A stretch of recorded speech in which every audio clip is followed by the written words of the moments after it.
வில்வாதம்பட்டி ஊராட்சி வளர்ச்சி மற்றும் சாதனை பணிகள் 2021 முதல் 2025 வரை மாண்புமிகு தமிழ்நாடு முதலமைச்சர் திரு மு.க. ஸ்டாலின் அவர்களின் தலைமையிலான திராவிட மாடல் ஆட்சியில் தொப்பம்பட்டி ஊராட்சி ஒன்றியம் வில்வாதம்பட்டி ஊராட்சியை ஒரு முன்மாதிரி ஊராட்சியாக மாற்ற ரூபாய் 4.29 கோடி மதிப்பீட்டில் பல்வேறு உள்கட்டமைப்பு மற்றும் மக்கள் நலத்திட்டங்கள் சிறப்பாக செயல்படுத்தப்பட்டுள்ளன.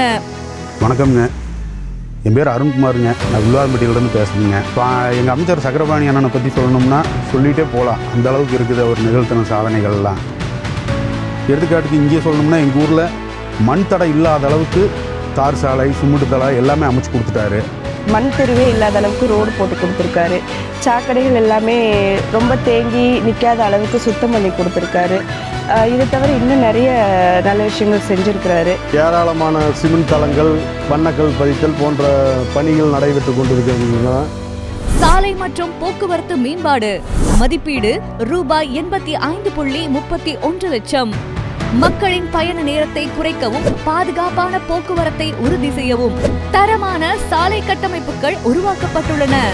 முக்கிய சாலைகள் வில்வாதம்பட்டி பகுதியில் போக்குவரத்து வசதிக்காக ரூபாய் 36.67 லட்சம் மதிப்பீட்டில் உயர்தர தார் சாலைகள் அமைக்கப்பட்டுள்ளன. நிறைய சொல்லிட்டே போகலாம். விளையாட்டு பசங்களுக்கு பார்த்தீங்கன்னா கிரவுண்ட் அமைச்சு கொடுத்துருக்கிறாரு. சத்துணவு கூடம் ப்ளஸ் சமுதாய கூடம் எல்லா ரோட்லையும், அதாவது ஒரு வீட்டு இருந்தாலும் கூட அந்த வீடு போகிற வழியில் 4 வீடு இருந்தால் அந்த 4 வீட்டுக்கு உண்டான சாக்கடை வசதி, ரோடு வசதி, மண் தரையே கிடையாது. குடிசை இல்லாத ஊராக மாற்றி தந்திருக்காங்க. குழந்தைய படிக்கிறதுக்கு பால்வாடி, முடியாதவங்களுக்கு இந்த நிகழ்ச்சி இது நடத்துறதுக்கு சமுதாய கூடம், புதிய சமுதாய கூடம் 50 லட்ச ரூபா மதிப்பீட்டில் செஞ்சு கொடுத்துருக்காரு. வில்வாதம்பட்டியில் ரூபாய் 50 லட்சத்தில் சமுதாய கூடமும், ரூபாய் 20 லட்சம் மதிப்பீட்டில் நவீன பேருந்து நிழற்குடையும், ரூபாய் 12.61 லட்சம் மதிப்பீட்டில் அங்கன்வாடி மையமும், ரூபாய் 22.20 லட்சம் மதிப்பீட்டில் விவசாயிகளுக்காக கதிரடிக்கும் தளமும் சேர்த்து ஊராட்சியின் சமூக மற்றும் கல்வி தரத்தை உயர்த்த ரூபாய் 1.11 கோடி மதிப்பீட்டில் கட்டிடங்கள் கட்டப்பட்டுள்ளன. இப்போ மருத்துவ செலவு பார்த்தீங்கன்னா ஏழை எளிய மக்களுக்கு அவங்களால முடியல அப்படின்னா முதலாக அவர் தான் நிவர்த்தி பண்ணி கொடுக்குறாரு.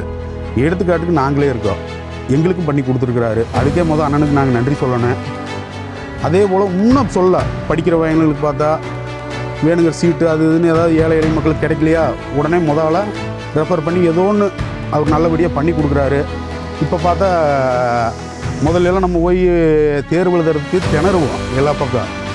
இப்போ ஒரு இதே கோச்சிங் சென்டரே ஆரம்பிச்சு விட்டார் கவர்மெண்ட் சார்பாக. அதே போல் காலேஜ் இல்லைன்னு சொல்லிட்டே இருந்தானுங்க. அதுக்கு அவர் இப்போ காலேஜுன்னு 1-2 காலேஜ் அமைச்சு கொடுத்துருக்காரு. இப்படி சொல்லிட்டு போகலாம். எந்த அளவுக்கு சொல்கிறது, பேசுனா அவரை பற்றி பேசிட்டே போகலாம் அந்த அளவுக்கு.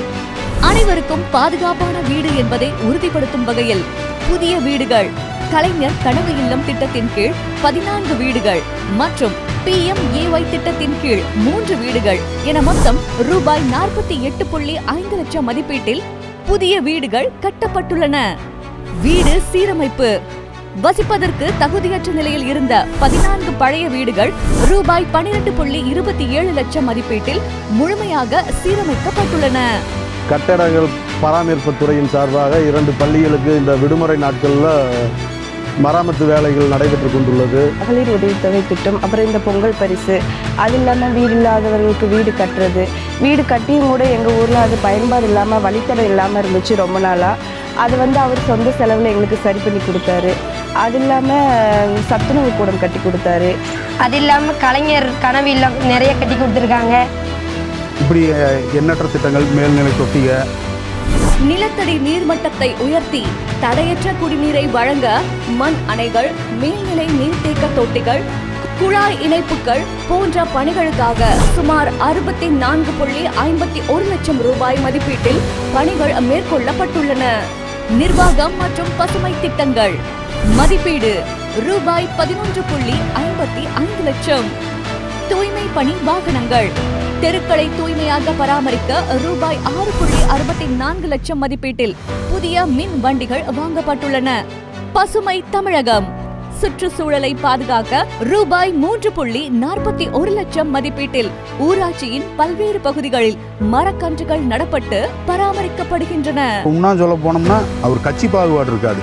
எந்த கட்சி பாகுபாடு இல்லாம யார் உதவின்னு போனாலும் முதலா செஞ்சு கொடுத்துட்டு இருக்காரு.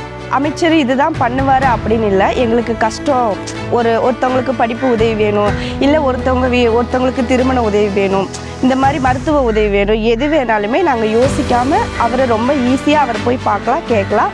அது மேலும் ஒரு புது தடை, நல்லது கெட்டது எதுவாக இருந்தாலும் இங்கே வந்துடுவார். மக்கள்கிட்ட ரொம்ப நெருக்கமாக இருக்கிறாரு. இந்த ஒன்றே அவரை இன்னும் உயர்த்தி கொண்டு போயிட்டே இருக்குது. அதை தாண்டி அவர் அமைச்சர் அவரை பார்க்க முடியாது அப்படிங்கிறதெல்லாம் கிடையாதுங்க. எங்கள் தொகுதியில் நாங்கள் யார் நினச்சாலும் எப்போ வேணாலும் அவரை போய் பார்க்கலாம். ஊருக்கு வந்துட்டாரா முதல் வேலையாக எல்லா ஊருக்கும் போய் பார்த்துட்டு வருவார். குறைஞ்சது ஒரு ஊருக்கு மாதத்துக்கு ஒரு 2-3 ட்ரிப்புனாச்சும் வந்துடுவார். அமைச்சர் அப்படிங்கிறத தாண்டி அவர் எங்களில் ஒருத்தராக இருக்கிறாரு. எங்களுக்கு எது வேணுமோ அதை பண்ணுவார். மீண்டும் அண்ணன் அமைச்சர் சக்கரபாணி அவர்களே, அவரை தவிர வேறு யாரும் வர வாய்ப்பு இல்லை. அவர் தான் வருவார், அவர் தான் வரணும். உணவுத்துறை அமைச்சர் சக்கரவாணி அவங்க தான் வரணும். இந்த மாதிரி அமைச்சர் சக்கரபாணி தாத்தா தான் வரணும். அடுத்த ஆட்சியும் நம்ம ஆட்சி தான். ஸ்டாலின் தொடரட்டும், தமிழ்நாடு வெல்லட்டும்.